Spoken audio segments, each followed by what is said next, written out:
The price for groceries has increased a lot in the past year due to food shortages and inflation and even supply chain issues. And I don't know about you, but when I look at my budget compared to last year's budget, it seems like my husband and I have been paying almost double what we did in the year past for our food. And it can get really stressful when you're trying to plan and save money. So today, my friend David and I are discussing a question that we received on how to save money on groceries when the prices are increasing due to inflation and food shortages.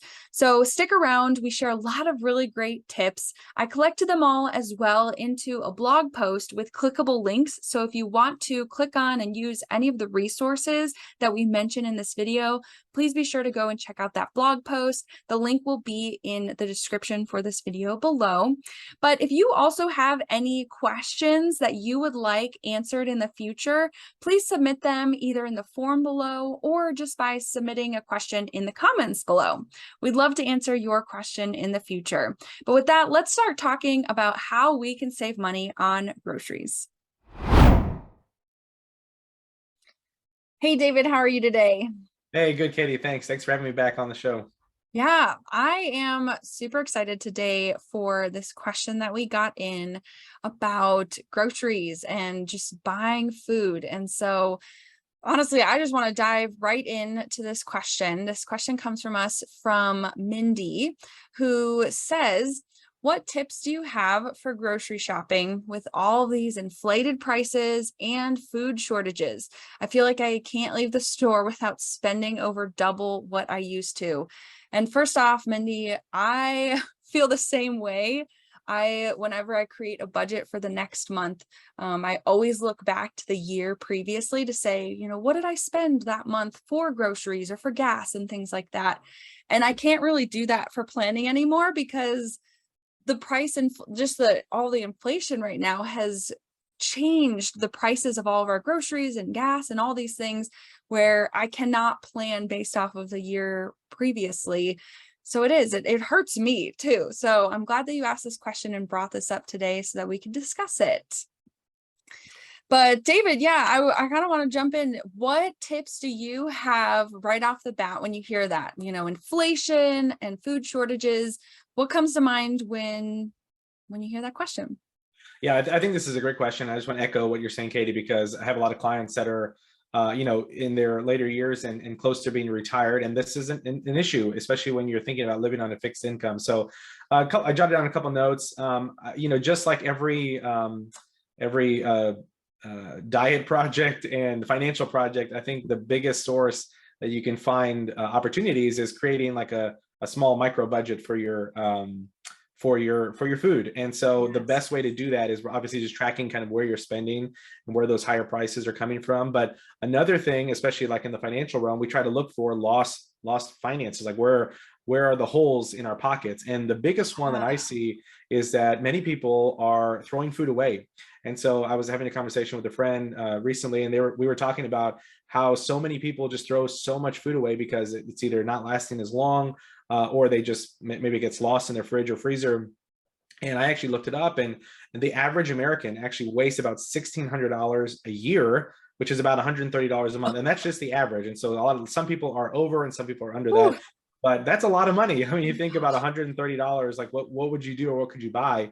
And so it might be, and this is a kind of a common financial planning topic for investments, but batching, right? So batching things. So if you're planning out in meal prepping, maybe you should meal prep for an entire week if you know that you don't meal prep very well and that it actually doesn't get done. So it might be just batching 2 or 3 days and knowing kind of 2 or 3 days in advance. So maybe that means going to the grocery store maybe twice a week instead of once a week, just because we don't want to have that food wasted. And so you can eat it a little bit fresher to when you buy it. A couple other things are, discount grocery stores. One of the ones that we're a fan of here in Texas is Aldi, and so we go there quite frequently just to get a little bit of a discount on produce. The other thing that we have a membership to is Costco, and I know not everyone has access to that, but Sam's Club is another one. But I would say Costco can be a blessing and a curse. It's a blessing because you can buy things in I bulk, agree. but it's a curse because you can buy things in bulk. And so I would just be cautious there. A lot of times, and we've experienced this.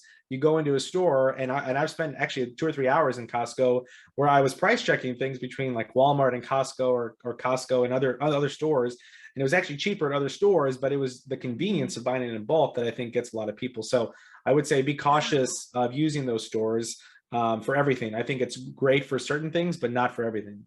Yeah. And then, like I mentioned, meal prepping. I think meal prepping is a good opportunity to help stay in a consistency. So one of the things that our family does is we typically have oatmeal in the morning, and so it's something very simple and very easy for us to manage.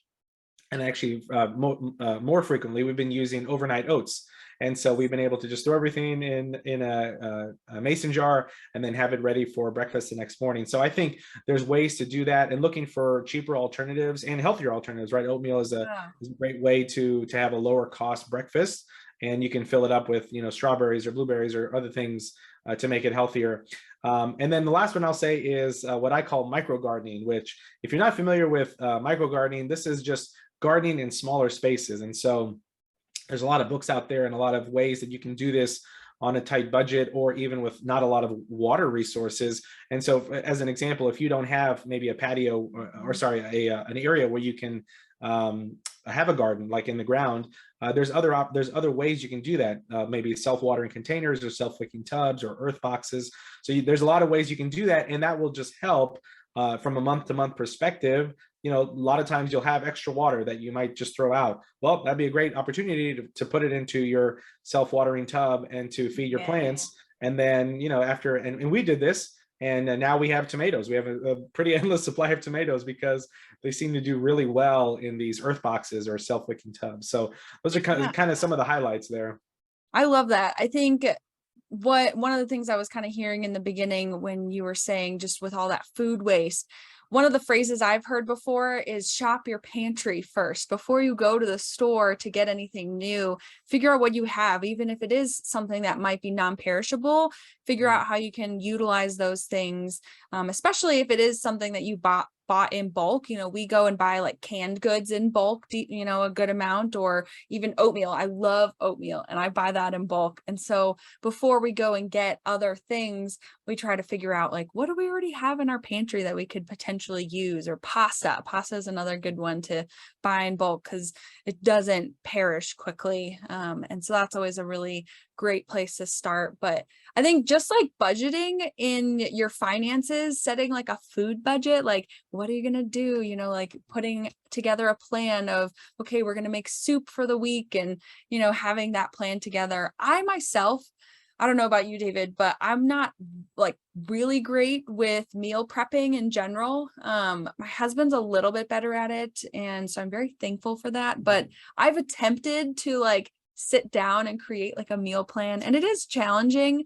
Mhm. And there are some resources out there to help people. But I actually found out recently my grocery store, if you go on their website, has like a meal prepping tab in it, Mhm. and you can kind of plan out your groceries with it. And I think it's really brilliant. And I want to try Interesting. to use it a little bit more myself. But um Yeah, the other thing I was going to mention, because the second part of this question that came in was food shortages. And so, yeah, and I know that everyone in the country is experiencing this a little bit differently, but food shortages can be a bad way, and a bad negative effect on your finances, right? Because if you're not expecting to spend, double what you were, and then all of a sudden you have to yeah. because there's not enough food on the shelf, then you're kind of in a bind. So from a food shortage perspective, we look at things that are, again, buying in bulk, but look at things that have a longer shelf life. So rice, oatmeal, pastas, and then Mm, again, going back to our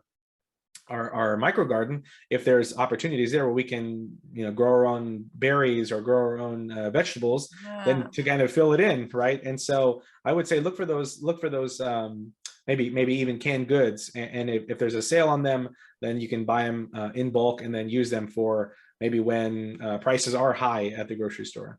Yeah, absolutely. We recently got chickens this year. And so one of the wonderful things that chickens produce are eggs. And so since they've been laying eggs, we have not purchased any new, you know, cartons of eggs ourselves, which is wonderful. And now we've been able to bless other people with them, which is great.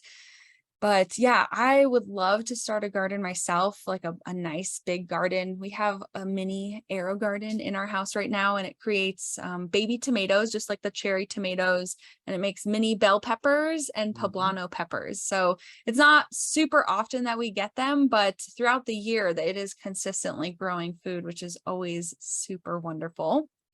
One of the other things that I wanted to mention, in case people weren't aware of these yet, are all of the different cashback apps that are out there for getting cash back when you go to the grocery store. Mhm. Some of my favorite ones are Ibotta or Honey or Rakuten, or Fetch. There's quite a number of them, but those are a few of my favorites. And I'll be sure to link to those in the show notes for anyone who wants to try out any of these cashback apps. But one of the ways that my husband and I have actually recently found to save money is trying to do less meat. We really like meat, but meat can be very expensive for meals. And so we've been trying to do more, vegetarian based meals because it is a little bit cheaper. And Mm, then maybe do like a big salad and have like a little bit of chicken on it versus like mm, having a big dinner with meat and then having a little salad. So it's just kind of a different way of thinking about the way that we make our meals, mm, and what we can actually put in them that makes it just slightly cheaper just by cutting out some meat that we've been having. But meat can mm. also be a good one to buy in larger quantities because it can be frozen pretty easily too. Yeah, Um, one of your the Ibotta and all those honey things. I think that's a good resource. It just reminded me of another one. There's a website, and there's a lot of websites like this, but gift card granny.